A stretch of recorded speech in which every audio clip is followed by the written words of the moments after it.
ketemu lagi sama aku Vera. Di episode merinding kali ini, aku mau melanjutkan cerita sebelumnya yang berjudul Teman Baruku dari Dunia Lain. Di sini aku mau menceritakan asal-usul temanku Fatma dan kisah persahabatanku dengan dia.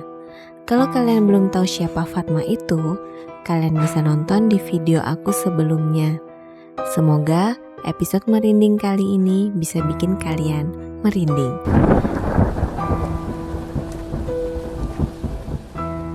Tapi sebelum nonton, jangan lupa untuk subscribe, like, komen, dan share video ini ke teman-teman kalian. Dan juga aktifin lonceng notifikasinya biar kalian gak ketinggalan sama video-video aku yang terbaru. Enjoy! Di sini aku hanya akan menceritakan sedikit masa lalu Fatma, karena aku tidak akan menceritakan secara detail dan ini juga dari permintaan dia. Sebagaimana mestinya kita hidup berdampingan, kita sama-sama harus saling menghargai. Jadi, ambillah kisah ini hanya untuk sebagian pembelajaran.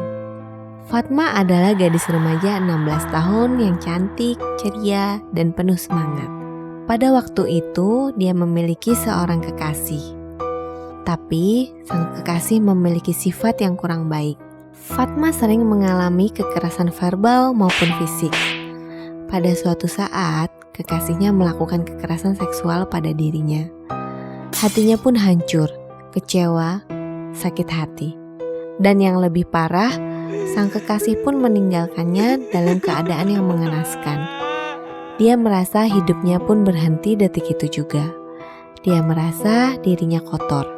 Dan dia tidak bisa membayangkan apa yang akan terjadi dengan orang tuanya jika mengetahui apa yang terjadi pada dirinya. Dia merasa sudah mencoreng nama baik keluarganya. Tanpa berpikir panjang, lalu dia pun memilih jalan pintas dengan mengakhiri hidupnya sendiri. Tragis, dan dia pun meninggal dengan penuh rasa dendam di hatinya. Sampai pada akhirnya kita bertemu dan bersahabat. Sejak pertemuan saat itu, dia selalu menemaniku, terutama di saat aku sedang sedih, terpuruk, dan lemah. Di saat orang lain tak peduli, dia selalu menemaniku dalam keadaan apapun. Fatma selalu berhasil untuk menghiburku dengan tingkah konyolnya yang sangat lucu. Dia selalu menenangkan aku saat aku sedih.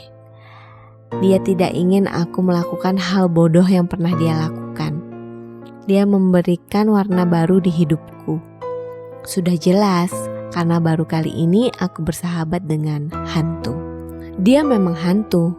Terkadang sikapnya suka jahil dan menyebalkan itu sering terjadi.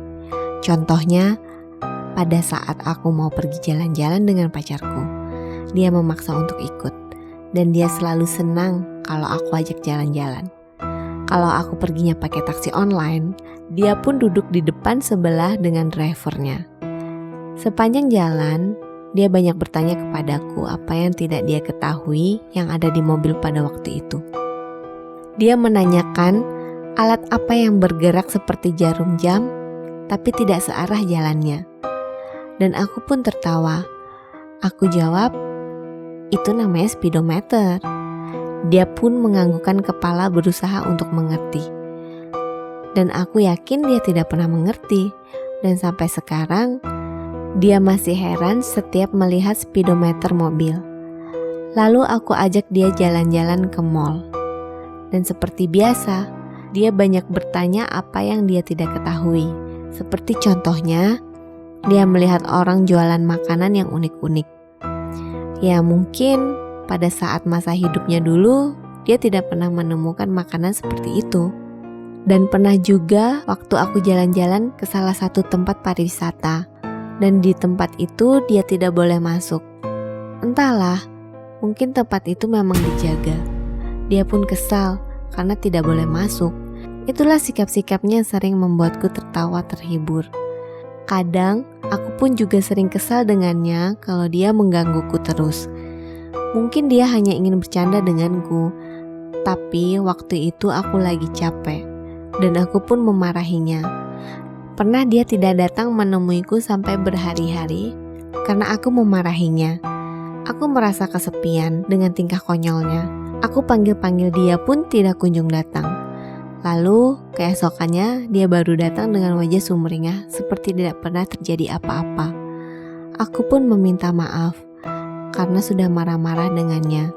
Dan dengan entengnya sambil tersenyum dia menjawab, "Gak apa-apa kok, itu kan udah sifat manusia marah-marah." Aku pun terdiam mendengar kata-katanya. Jadi pesan yang aku ambil saat itu, aku harus lebih bersabar. Suatu hari aku bertanya kepada dia, "Fatma, kamu masih sering ngerasa sakit hati gak sih sampai sekarang?" "Iya, aku gak akan pernah lupa dengan apa yang udah dia lakuin ke aku." Emang kamu gak pengen tenang?" Fatma pun hanya terdiam dan terlihat kesedihan di wajahnya. Tak lama dia pun menjawab, "Aku menyesal udah melakukan hal bodoh di hidupku. Apakah Tuhan masih bisa mengampuniku?" Aku pun terdiam karena aku merasa ilmu agamaku masih sangat jauh dari sempurna untuk menjawab pertanyaannya. Kamu tahu gak sih, Allah itu maha pemaaf loh. Jadi seluruh makhluk hidup ciptaannya pasti dimaafin. Tapi kamu gak boleh lagi dendam ya. Coba buang semua rasa sakit hati kamu. Aku tahu pasti sulit untuk memaafkan orang yang sudah menyakiti kamu. Tapi aku yakin hati kamu baik, kamu dulu baik, dan sampai sekarang kamu baik. Makasih Vera. Kamu sadar gak kalau kamu itu seperti cerminan diri aku. Aku merasa kita kayak anak kembar. Kita berdua pun tertawa. Seperti itulah keseharianku dengan Fatma. Memang aneh, tapi ya sudahlah. Aku tak pernah mempedulikan tanggapan orang terhadapku. Selama bertahun-tahun tidak ada yang tahu tentang Fatma. Sampai akhirnya aku memberanikan diri mencoba untuk berbagi kepada kalian semua tentang sisi lainku di dunia lain. Buat yang nonton, aku minta bantu doa untuk Fatma agar dia cepat berproses dan menemukan kehidupan yang lebih baik dan semestinya. Al-Fatihah.